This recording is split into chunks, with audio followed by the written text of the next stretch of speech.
Hello friends, you are welcome in this second lecture of PAT and CPM। अभी हम लोग PAT और CPM के डिफरेंस के ऊपर बात करेंगे। तो PAT का फुल फॉर्म होता है,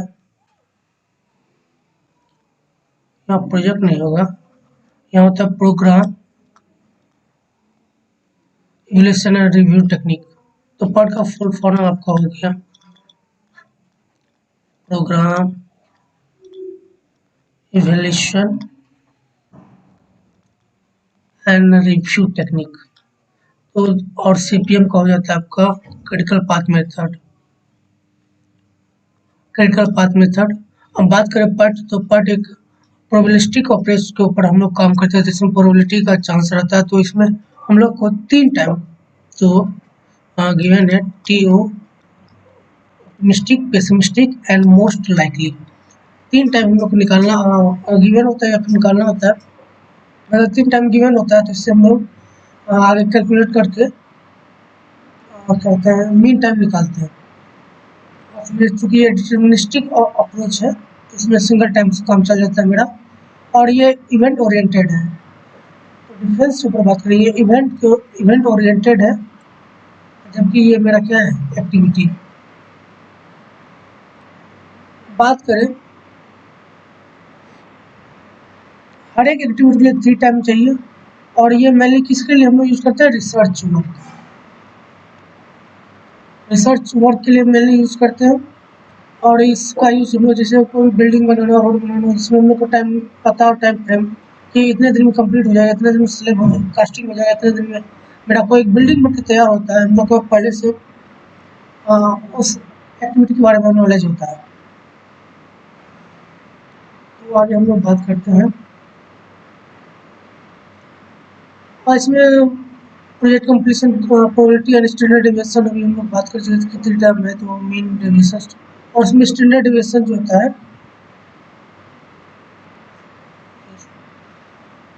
इसमें स्टैंडर्ड डेविएशन 0 होता है, और इसमें हम लोग का जो निकालना होता है स्टैंडर्ड डेविएशन और प्रोबेबिलिटी पे डिपेंड करता है।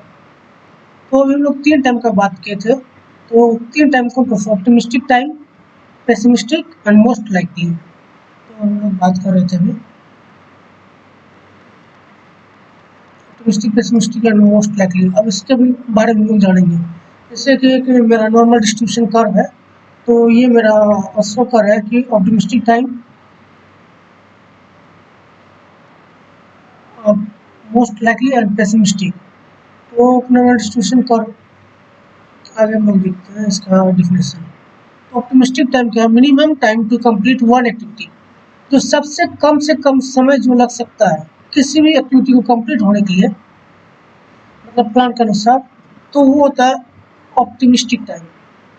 ऐसे ही ऑप्टिमम जैसे हम लोग का जो होता है ऑप्टिमम OMC हम लोग पढ़े होंगे कि ऑप्टिमम मॉइस्चर कंटेंट, जो कम से कम वाटर कंटेंट पे मैक्सिमम गामा डी मिल सकता है। उसी तरह ऑप्टिमिस्टिक टाइम होता है कम से कम समय पर हम मेरा कोई भी एक्टिविटी कंप्लीट हो जाए। तो अगर बात करें डिफरेंस देखिए, जैसे पेसिमिस्टिक, सबसे पहले ऑप्टिमिस्टिक का बात करें, optimistic, most likely and pessimistic. अगर आपका जो भी कंडीशन है, जैसे आपको कोई फेवरेबल कंडीशन, आपको जिस तरह का कंडीशन चाहिए, इन्वायरमेंट चाहिए, वो मिल रहा है, तो आपको वो जो टाइम हो जाएगा ऑप्टिमिस्टिक हो जाएगा, मतलब कि आपको बेटर कंडीशन मिल रहा है कि तो आप लोग जैसे मान स्लैब कास्टिंग 1 दिन का होता है, तो बहुत अच्छा कंडीशन रहा, बेटर कंडीशन सब कुछ सही रहा, तो हम लोग 1 दिन का जो स्लैब कास्टिंग होने वाला था वो हो सकता है हम लोग का आधे दिन में वो कंप्लीट हो जाए। मतलब कि अगर स्लैब कास्टिंग में 24 आवर्स लगता है, तो अगर ऑप्टिमिस्टिक मतलब कि अगर बेटर कंडीशन मिला तो 20 आवर्स में हो जाएगा। अगर वही 24 आवर्स लगता है मतलब नॉर्मल कंडीशन में, तो नॉर्मल कंडीशन क्या है 24 आवर्स हो जाएगा। और पेसिमिस्टिक अगर बहुत जो वर्स्ट कंडीशन है, मतलब कि आपका जो वर्स्ट कंडीशन रहा कि अगर, तो हम लोग का जो भी अगर 24 आवर्स में जो भी कंप्लीट होने वाला वर्क है वो 30 में हो जाएगा। तो ऐसे हम लोग जान सकते हैं कि मिनिमम टाइम जो होता है ये हो गया आपका मिनिमम,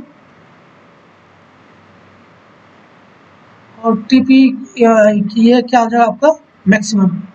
सबसे बेटर कंडीशन ये वो आपका बेटर कंडीशन, और सबसे वर्स्ट कंडीशन। तो इसमें मिनिमम लग जाएगा, इसमें मैक्सिमम और मोस्ट लाइकली। ये तो क्या है, नॉर्मल कंडीशन का बात करेंगे, तो यानी ये जितना टाइम लगता है उतना नॉर्मल है।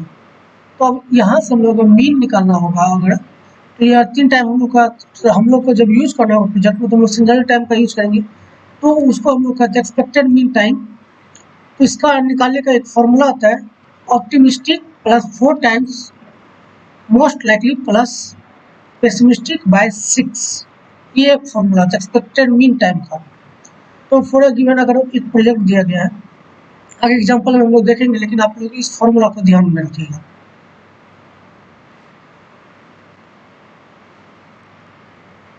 और import 3 times estimate at the distribution.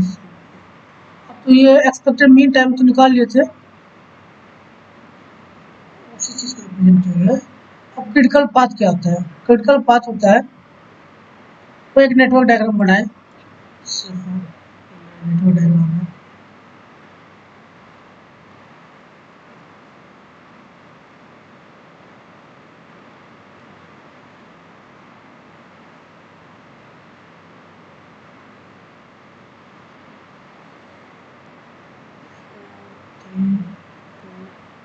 Five to seven six. जैसे क्रिटिकल पाथ के ऊपर बात करें, क्रिटिकल पाथ वो पाथ हुआ जिसमें सबसे मैक्सिमम टाइम लगता है। मैक्सिमम टाइम मान के चलिए वो 4 वीक, ये सारा डाटा वीक में दिया है। जैसे कि कोई प्रोजेक्ट है उसको कंप्लीट करने में एक वे है मेरा, जस्ट लाइक 1 2 1 2 3 4 5 6 7। अगर हम लोग इस वे को फॉलो करेंगे तो 4 + 3 + 2 7 +2 9। अगर इस रास्ते से चलेंगे तो 9 वीक लग रहा है। अगर इस पाथ को फॉलो करेंगे तो 5 2 7 7 7 40 14 + 6 20। यानी ये मैक्सिमम जिसमें लग रहा है, मैक्सिमम टाइम जिसमें जिस पाथ पे लग रहा है वो पाथ अब मेरा क्या हो जाएगा, क्रिटिकल पाथ है। तो क्रिटिकल पाथ का डेफिनेशन आप लोगों को समझ में आ गया कि वो पाथ जिसमें मैक्सिमम टाइम मेरा लग रहा है। प्रोजेक्ट कंप्लीशन है मैक्सिमम टाइम जो जिस पाथ में लग रहा होगा उसको कहते हैं क्रिटिकल पाथ। आगे बात करते हैं। हम लोग का एक क्वेश्चन दिया गया जिससे कि एक एक्टिविटी है, उसका हम लोग क्या है ABC एक्टिविटी का दिया है, उसका हम लोग प्रीडिसेसर दिया गया और तीनों टाइम ए, यहाँ पे ए रिप्रेजेंट कर रहा है ऑप्टिमिस्टिक, मोस्ट लाइकली और ये पेसिमिस्टिक। तो आपको फॉर्मूला क्या बताए थे, TE बराबर एक्सपेक्टेड मीन टाइम बराबर optimistic plus 4 times most likely plus pessimistic by 6। Optimistic को ए रिप्रेजेंट करता है, A+4M + B/6।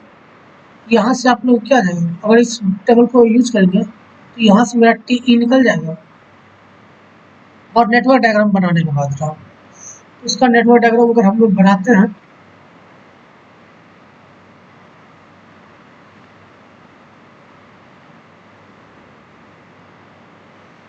तो ये मेरा कुछ नेटवर्क डायग्राम बनेगा जस्ट लाइक, इसको ध्यान से देखिए। ये मेरा उसका अगर नेटवर्क डायग्राम बनाएंगे तो नेटवर्क डायग्राम बनाने के लिए हम लोग पहले वीडियो पार्ट में हम लोग बता चुके किस तरह नेटवर्क डायग्राम बनाना है। और सारा जो 3 टाइम है, तीनों टाइम को सबके एक्टिविटी के नीचे लिख देना है।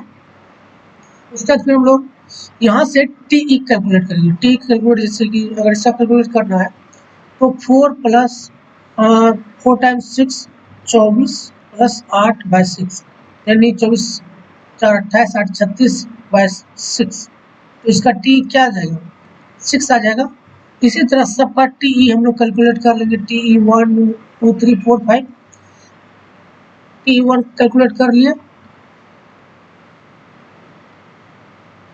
जस्ट लाइक हम बता रहे थे।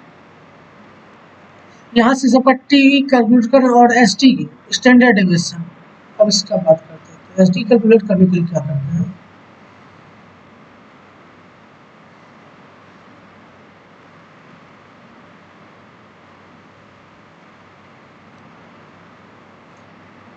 इसका एक फॉर्मूला होता है standard deviation to B minus A by 6। वहाँ ए क्या था मेरा ऑप्टिमिस्टिक, बी क्या था पेसिमिस्टिक और एम मोस्ट लाइकली था। तो T P minus T A by 6, तो इसको बी माइनस ए बाई 6 इस फॉर्मूला के हेल्प से हम लोग क्या निकालेंगे स्टैंडर्ड डेविएशन। तो फॉर एग्जांपल मान के चलिए मेरा पहला केस देखते हैं, अगर इसका हम लोग को निकालना हो इस क्वेश्चन के लिए एस डी 1 मान के चलिए एस डी एक एक्टिविटी के लिए एस डी निकालना है तो क्या आ जाएगा बी माइनस ए यानी 8 माइनस 4/6 यानी 4/6 हो जाएगा। बी के लिए वही निकालना हो एस डी तो बी के लिए 15 माइनस 5/6 10/6। सी के लिए निकालना हो तो 12 माइनस 4/6 सी के लिए। इसी तरह पूरा करके सारा का हम लोग expected mean time standard deviation निकाल लेंगे। तो कोई ये कुछ इस तरह का टेबल हम लोग बना सकते हैं। तो जब दोनों टेबल बन गया अब यहाँ से हम लोग क्रिटिकल पाथ सिलेक्शन करना है। क्रिटिकल पाथ कैसे सिलेक्ट करेंगे तो उसके लिए हम लोग फिर आना होगा कहाँ पे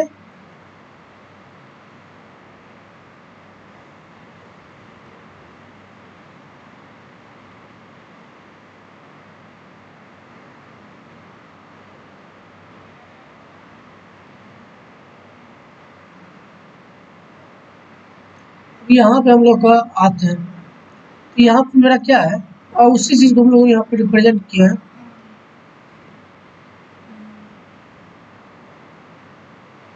जब सब सारा हम लोग निकालेंगे टी तो सबको यहाँ पे रख देना है और उसका फिर हम लोग सिलेक्शन करेंगे कि किस जैसे फॉर एग्जांपल हम बात किए थे कि इसमें 4+3 जो मैक्सिमम आएगा तो अगर उसी तरह इसको रख देंगे तो 1 से 2 2 से 1 2 2 से 3 3 से 6 6 से 7 और 8 तीनों का कैलकुलेट टाइम टी कैलकुलेट करते हैं 47 आता है। एक ये हो सकता है इस तरह। दूसरा पाथ हो सकता है मेरा यहाँ से यहाँ आए यहाँ से। अब तीसरा पाथ जो होगा मेरा कुछ इस तरह हो सकता है यहाँ यहाँ यहाँ। तो इसमें जो आया मेरा अगर इस पाथ के थ्रू चलते हैं तो 47 आता है। अगर इस पाथ को फॉलो करते हैं 1 2 3 5 7 1 2 3 5 तो इसका आ रहा है मेरा 43 और इस पाथ को फॉलो करते हैं तो आ रहा है 33 डे। तो इसमें से क्रिटिकल पाथ कौन सा होगा तो क्रिटिकल पाथ होगा वो मैक्सिमम डेज ये वाला यानी मैक्सिमम टाइम जिसमें लग रहा है जो पाथ के थ्रू तो वो होगा क्रिटिकल पाथ 47।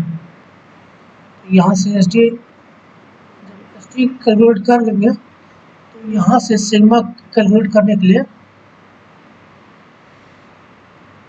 तो जो क्रिटिकल पाथ मिला होगा जो क्रिटिकल पाथ है जस्ट लाइक ये क्रिटिकल पाथ है 2/3 ये वाला फर्स्ट इसको 5 + 9 5 14 8 22 28 32 ये जस्ट लाइक अगर इसमें मान चलिए क्रिटिकल पाथ निकालना है तो इसका क्या होगा 32 आ रहा है इस तरह और इस तरह आ रहा है कितना 5 + 3 8 8 से 14 4 18 और इसमें से कितना आ रहा है 12 4 16। तो कौन सा क्रिटिकल पाथ होगा तो ये वाला जो है ये इस तरह करके ये क्रिटिकल पाथ है। और इसी क्रिटिकल पाथ में जो मेरा एस डी का वैल्यू है सबका स्क्वायर करके सम कर देंगे और सब अंडर रूट कर देंगे यानी स्क्वायर करके सम और अंडर रूट के अंदर कर देंगे 2/3 स्क्वायर प्लस 2/3 का होल स्क्वायर प्लस 4/3 का होल स्क्वायर प्लस 2/3 का होल स्क्वायर प्लस 2/3 का होल स्क्वायर। इसका जो वैल्यू आएगा 1.88 यानी ये हो जाएगा मेरा का वैल्यू। तो यहाँ से हम लोग समझ गए किस तरह इसका वैल्यू करना है। तो that is all for today.